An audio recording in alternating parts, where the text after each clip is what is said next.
السلام علیکم، میرا نام ڈاکٹر شائستہ صغیر ہے۔ کینسر اویئرنیس سیریز جو ہم لے کر چل رہے ہیں اس کے ایک اور پروگرام کے ساتھ آج حاضر خدمت ہیں۔ میرے ساتھ ہیں ڈاکٹر لبنہ سلیم جو کہ کینسر فاؤنڈیشن ہاسپٹل میں ایز اے میڈیکل آنکولوجسٹ خدمات سر انجام دے رہی ہیں۔ السلام علیکم ڈاکٹر لبنہ۔ وعلیکم السلام ڈاکٹر شائستہ۔ ڈاکٹر لبنہ کیسی ہیں آپ؟ الحمدللہ، اللہ کا شکر ہے۔ ڈاکٹر لبنہ، جیسے کہ ہم نے ابھی ڈسکس کیا کہ کینسر اویئرنیس سیریز کے پروگرام میں ہم اپنے سارے آڈینسز کو یہ بتانا چاہتے ہیں کینسر سے ریلیٹڈ جو بہت سارے شکوک و شبہات ہیں، تو سب سے پہلے میں آپ سے یہ پوچھنا چاہوں گی کہ کینسر یا سرطان کیا ہے؟ اچھا ڈاکٹر شائستہ، بیسیکلی کینسر یا سرطان ایک ایسا مرض ہے جس میں انسان کے جسم کے کسی بھی اعضاء کے خلیے یا سیل بہت ہی بے ہنگم انداز میں بڑھنا شروع ہو جاتے ہیں اور وہ پھر رکتے نہیں ہیں۔ جب وہ بالکل ہی ایک انکنٹرولڈ وے میں بڑھ رہے ہوتے ہیں تو وہ پھر رسولیوں، لمپس کی شکل اختیار کر لیتے ہیں، اور جب وہ مزید بڑھتے ہیں تو اپنے آس پاس کے اعضاء یا آرگنز میں انویٹ کرنا شروع کر دیتے ہیں۔ اس کے بعد پھر وہ بلڈ سرکولیشن کے تھرو دوسرے اعضاء تک چلے جاتے ہیں، تو یعنی ان میں ٹینڈنسی ہوتی ہے بڑھنے کی اور پھیلنے کی۔ عام طور پہ کینسر کی یا سرطان جسے ہم کہتے ہیں اس کی کیا علامات ہوتی ہیں؟ کینسر مختلف طریقوں سے اپنے آپ کو جو ہے وہ شو کر سکتا ہے۔ اس میں ڈپینڈ کرتا ہے کہ کس اعضاء کا کینسر ہے، ٹھیک ہے۔ جیسے بہت سارے کینسرز جو ہیں وہ باہر کے اعضاء میں ہوتے ہیں، جیسے اسکن کے کینسرز لمپس کی شکل میں ہو سکتے ہیں، گٹھلیوں کی شکل میں، رسولیوں کی شکل میں ہو سکتے ہیں۔ اسی طریقے سے بریسٹ کینسر بریسٹ کے اندر رسولی کی شکل میں سب سے پہلے پریزنٹ کرتا ہے۔ اس کے علاوہ جب اگر ہم انٹرنل اعضاء کی بات کریں تو پھیپھڑوں کے کینسر جو ہیں وہ کھانسی کے ساتھ، سانس پھولنے کی شکایات کے ساتھ اپنے آپ کو شو کرتے ہیں۔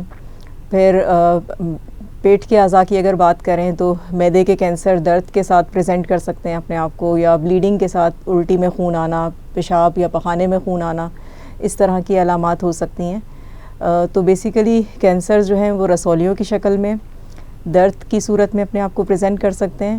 اس کے علاوہ جو ہے اس کی کچھ علامات اس قسم کی ہوتی ہیں، جیسے کہ بلا وجہ بغیر کسی عذر کے وزن کا کم ہونا، کہ آپ پیشنٹ کی خوراک بھی بہتر ہے لیکن وہ اپنے آپ کو بہت لو محسوس کر رہے ہیں، وزن کم ہو رہا ہے، کمزور سے کمزور تر ہوتے چلے جا رہے ہیں، یہ ایک علامت ہو سکتی ہے۔ اس کے علاوہ کھانسی، سانس ہونا، کہیں سے خون آنا، اس قسم کی تکالیف جو ہیں وہ کینسر کی علامات ہو سکتی ہیں۔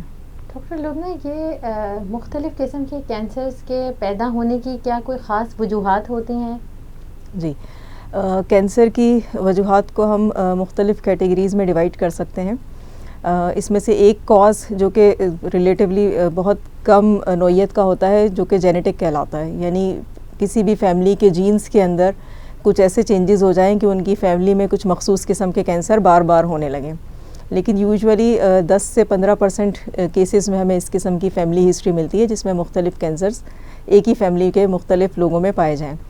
اس کے علاوہ زیادہ تر کینسر یعنی 80 to 85% کینسرز جو پائے جاتے ہیں ان کی وجوہات عام طور پہ ہمارے ایکسٹرنل انوائرمنٹ ہوتا ہے، ٹھیک ہے۔ اس میں مختلف قسم کے جراثیم کینسر کی وجوہات ہو سکتے ہیں، جیسے کہ ہیومن پیپیلوما وائرس ہے جو کہ منہ کے کینسر کی وجوہات ہو سکتا ہے، سروکس کے کینسرز فیمیل میں اس کی وجہ سے ہو سکتے ہیں۔ اس کے علاوہ ہیلیکوبیکٹر پائلوری جو ہے معدے کے کینسر کی وجہ ہو سکتا ہے، اور بھی کچھ بیکٹیریا اور کچھ جراثیم ہیں جو مختلف کینسر کی وجوہات بن سکتے ہیں۔ اس کے علاوہ جو نشہ آور ادویات استعمال کی جاتی ہیں جیسے کہ تمباکو مین کاز ہے جو آلموسٹ تقریباً جسم کے ہر اعضاء کا کینسر کی وجوہات ہو سکتا ہے۔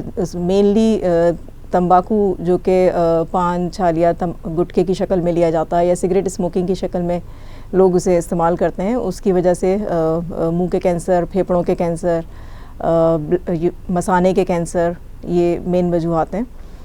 اس کے علاوہ الکوہل کا استعمال جو ہے وہ بھی کینسر کی علامات میں سے ہو سکتا ہے۔ الکوہل کے استعمال سے جگر کا کینسر بہت کامن ہے۔ اس کے علاوہ کچھ جراثیم جیسے کہ ہیپیٹائٹس بی اور سی وائرس جو ہے وہ جگر کے کینسر کی وجہ ہو سکتا ہے۔ پھر ہم انوائرمنٹل چیزوں کے اوپر آئیں تو اس میں مختلف وجوہات ہیں، جیسے یہ دھواں ہے، آرٹیفیشیل قسم کے جو فرٹیلائزرز استعمال کیے جاتے ہیں جن میں کیمیکلز ہوتے ہیں جو ڈینجرس ہوتے ہیں، یہ کینسر ہونے کی ایک وجہ ہو سکتا ہے۔ آرٹیفیشل کلرز جو فوڈس کے اندر اسپیشلی کینڈیز کے اندر جو استعمال کیے جاتے ہیں وہ کینسر کی وجوہات ہو سکتے ہیں۔ پھر کچھ جو ہیں وہ فیکٹریز کے اندر بننے والے کیمیکلز جو ہیں وہ مخصوص چیزیں ہو سکتی ہیں، جیسے ایسبیسٹوز وغیرہ، وہ کینسر کی وجہ ہو سکتا ہے. تو بہت ورائٹی آف چیزیں ہیں جو کینسر کی علامات کینسر کو پیدا کر سکتی ہیں. تو کیا یہ کینسر قابل علاج ہوتا ہے؟ کینسر کے علاج کا ایک موسٹ امپورٹنٹ رول یہ ہے کہ کینسر کو شروع کی ابتدائی سٹیجز میں دریافت کیا جائے. جتنا جلدی ہم کینسر کو دریافت کریں گے، اس کا ڈائگنوسس کریں گے، اتنا ہی اسے کیور کرنا پاسبل ہوگا. جیسے جیسے اسٹیج ایڈوانس ہوتا چلا جائے گا، ویسے ویسے اس کینسر سے جان بچانے کے چانسز کم سے کم تر ہوتے چلے جاتے ہیں.